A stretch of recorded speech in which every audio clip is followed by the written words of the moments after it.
Election کب کرانے ہیں یہ فیصلہ ایوان کرے گا، یہ کہنا ہے وزیر اعظم شہباز شریف کا۔ عمران خان کی ڈکٹیشن نہیں چلے گی،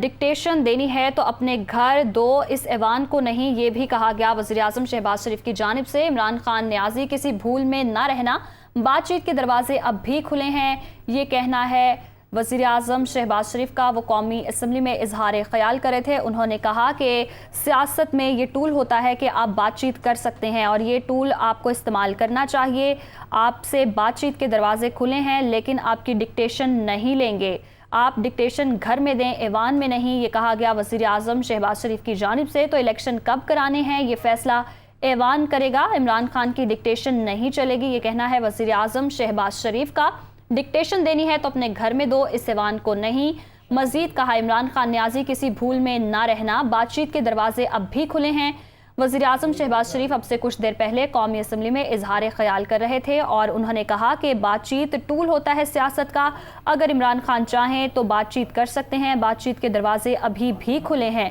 لیکن اگر آپ انتشار پھیلانا چاہیں گے تو وہ اجازت نہیں دی جائے گی، لیکن اگر بات آپ کرنا چاہیں تو کر سکتے ہیں، ڈکٹیشن آپ کی نہیں لی جائے گی۔ اسی حوالے سے تفصیلات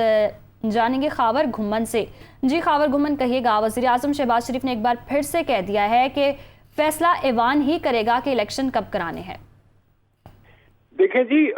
لڑائی جتنی مرضی زیادہ ہو، بڑی ہو، ایونچولی آپ کو ایک نیگوسیشن ٹیبل کے اوپر بیٹھ کے ہی مسائل کا حل کرنا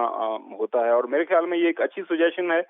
اور ظاہر ہے دو سیاسی جو جماعتوں کے درمیان لڑائی ہم دیکھ رہے ہیں ملک کے اندر موجود ہے۔ سابقہ حکومت اور موجودہ اپوزیشن پاکستان تحریک انصاف اور ان کے لیڈر عمران خان صاحب الیکشن مانگ رہے ہیں، اور دوسری طرف متحدہ اپوزیشن ہے جو پہلے الیکشن مانگ رہے تھے، اب ان کا خیال یہ ہے کہ ان کو تھوڑا سا وقت حکومت میں ملنا چاہیے۔ اب اس کے اوپر ساری کی ساری لڑائی ہے، اور اس کا حل اگر نکلنا ہے اس کے اوپر کوئی قانون سازی ہونی ہے، کوئی کنسنسس ہونا ہے، ملک کے اندر کچھ تبدیلیاں ہونی ہیں، الیکٹورل ریفارمز ہونی ہیں، اور کسی بھی دوسرے یا تیسرے قانون کے اندر کوئی تبدیلی آپ نے کرنی ہے، تو اس کا واحد فورم جو ہے وہ پارلیمان ہے۔ اور میرے خیال میں ہم پچھلے 24 گھنٹوں کے دوران جو ڈیولپمنٹس دیکھ رہے ہیں، اور آج صبح ہم نے دیکھا کہ سابقہ پرائم منسٹر اور چیئرمین پی ٹی آئی نے یہ کہا کہ میں 6 دن کا اور وقت دیتا ہوں، اور انتخابات کے حوالے سے جو ہے موجودہ حکومت کوئی بات چیت کرے۔ اس حوالے سے اطلاعات یہی ہیں کہ معاملات آگے بڑھ رہے ہیں، اور آپ کسی بھی سیاسی لیڈر، سمجھ بوجھ جو والے سیاسی لیڈر سے بات کریں، ان کے جو کارکنان سے بات کریں، ہر کوئی یہی سمجھتا ہے کہ جو موجودہ سیاسی تناؤ ہے اس وقت ملک کے اندر، اس کا واحد حل انتخابات ہیں، اور ایسے انتخابات ہیں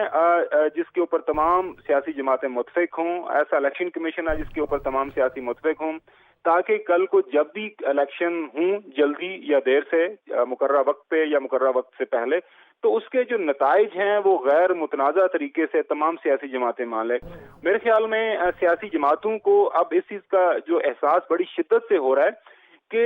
جو سیاست اگر آپ نے کرنی ہے تو وہ آپ کو ایک دائرے کے اندر رہ کے کرنی ہے۔ اگر آپ لڑائی ایک دائرے سے باہر نکال دیں گے تو پھر آپ کے ہاتھ میں کوئی چیز نہیں رہ جائے گی۔ ہم نے دیکھا کل گزشتہ رات اسلام آباد کے اندر جو واقعات ہوئے، ایک موقع کے اوپر حالات اس نہج پہ پہنچ گئے کہ پھر آپ کو فوج کو بلانا پڑا، جو ہے خاص طور پر ریڈ زون میں کچھ جو بلڈنگ کی سیکیورٹی کے لیے۔ ظاہر ہے ایک طرف عمران خان ان کے کارکنان، دوسری طرف فوج کھڑی تھی، ایک سیاسی جماعت، ہم جو حکومت کے اندر جو سیاسی جماعتیں ہیں وہ کھڑی تھیں۔ تو اچھی خبریں فی الحال آ رہی ہیں، اور میرے خیال میں پرائم منسٹر شہباز شریف صاحب کی طرف سے جو بیان آیا ہے کہ بات چیت کے ذریعے کو حل نکالا جا سکتا ہے، ویسے بھی اگر تھوڑا سا بندہ غور سے سوچے تو انتخابات کو زیادہ دیر تو رہ کوئی نہیں ہے، تو بڑا مناسب ہے، بڑا اچھا ہے کہ دونوں اطراف جو ہیں وہ بیٹھ کے بات چیت کر کے، اور جو بھی مناسب وقت لگتا ہے انتخابات کے حوالے سے اس کے اوپر بات چیت کی جائے، کیونکہ ملک کے اندر اگر سیاست کو، سیاستدانوں کو اور ملک کے اندر جمہوریت کو مستحکم ہونا ہے، ملک کے اندر ہم نے آئین اور قوانین کی حکمرانی دیکھنی ہے، جو ہم تمام جو محب وطن پاکستانی اور جمہوریت پسند پاکستانی چاہتے ہیں کہ ملک کے اندر جمہوریت آگے بڑھے، تو اس کے لیے بڑا ضروری ہے کہ تمام فیصلے جو ہیں سیاستدان پارلیمان میں بیٹھ کے، پارلیمان سے باہر بھی اگر انہیں بات چیت کرنی ہے تو ایک دوسرے کے ساتھ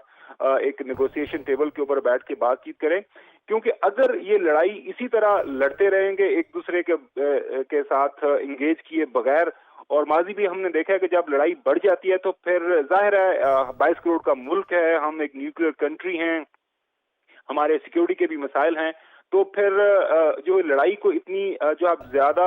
بڑھاوا نہیں دے سکتے، پھر کسی نہ کسی کو انٹروین کرنا پڑتا ہے. تو میرے خیال میں یہ اچھی ڈیولپمنٹس ہو رہی ہیں. ہمیں جو بیک گراؤنڈ کے اندر بھی جو رابطے اطلاعات مل رہی ہیں کہ ان کے رابطے چل رہے ہیں، اور امید یہی کی جا رہی ہے کہ سینس پریویل کرے گی اور ملک کے اندر جو ہے آئندہ عام انتخابات اور ایسے انتخابات جس کے حوالے سے تمام جو سیاسی جماعتیں ہیں ایک پیج پہ ہوں گی اور کوئی متفقہ ایک لائے عمل کے ذریعے ہم انتخابات کی طرف بڑھیں گے. کیونکہ اگر ایک یک طرفہ فیصلہ کرے گی جو موجودہ حکومت یا عمران خان صاحب اپنا جو ان کے بیانات ہیں یا ان کی ڈیمانڈز ہیں وہ لے کے بیٹھے رہیں گے تو اس کا نقصان ملک کو ہوگا، ملک کی معیشت کو ہوگا. ہم پہلے سے ہی دیکھ رہے ہیں کہ جب سے موجودہ حکومت آئی اور یہ لڑائی جھگڑا چل رہا ہے سیاستدانوں کے درمیان، تب سے لے کے آن ورڈ آپ ملک کے اندر ہم دیکھ رہے ہیں کہ اس وقت معیشت شدید دباؤ کا شکار ہے. آئی ایم ایف سے ڈیل آلریڈی نہیں ہو رہی. ظاہر ہے جو ہے حکومت کے اوپر دباؤ ہے، اگر وہ تیل کی قیمتیں بڑھاتے ہیں تو پھر اور زیادہ تنقید کا ان کو سامنا کرنا پڑے گا. عمران خان کا ایک بیانیہ آلریڈی وہ بنا رہے ہیں کہ میں نے یہ اقدامات اٹھائے تھے، میری حکومت کو ہٹایا گیا، اس کے پیچھے یہ ایک سازش تھی. تو یہ تمام مسائل حل ہونے چاہیے. اور اس وقت جو ہمارے اس وقت بارڈرز کے اوپر حالات ہیں ان کو بھی اگر دیکھیں، ان کو سامنے رکھتے ہوئے بھی یہ بڑا ضروری ہے کہ ہمارے تمام جو خاص طور پر تجربہ کار سیاستدان ہیں وہ سمجھ بوجھ کی کو بات چیت کریں اور اس مسئلے کا حل نکالیں. کیونکہ لڑائی میں کسی سیاسی جماعت کا فائدہ نہیں ہوتا. پھر ایونچولی ہم دیکھتے ہیں کہ سیاستدان جو ہے پھر ایک دوسرے کا منہ تکتے رہ جاتے ہیں اور درمیان میں ظاہر بات ہے پھر بڑا ملک ہے، اس کو اس طرح نہیں چھوڑا جا سکتا. پھر ایک تھرڈ پارٹی کی انٹرونشن ہوتی ہے، اس کے بعد پھر حالات کا قابو بھی نہیں رہتے. تو یہ اچھی ہمیں خبریں سننے کو مل رہی ہیں کہ کسی کنسنسس کی طرف، کسی ڈی ایسکلیشن کی طرف جو ہے معاملات آگے بڑھ رہے ہیں. صحیح، معاملات آگے بڑھ رہے ہیں. خاور گھمن ساتھی موجود رہے گا. تجزیہ کار حسن عسکری نے بھی ہمیں جوائن کیا. بہت شکریہ آپ کے وقت کا.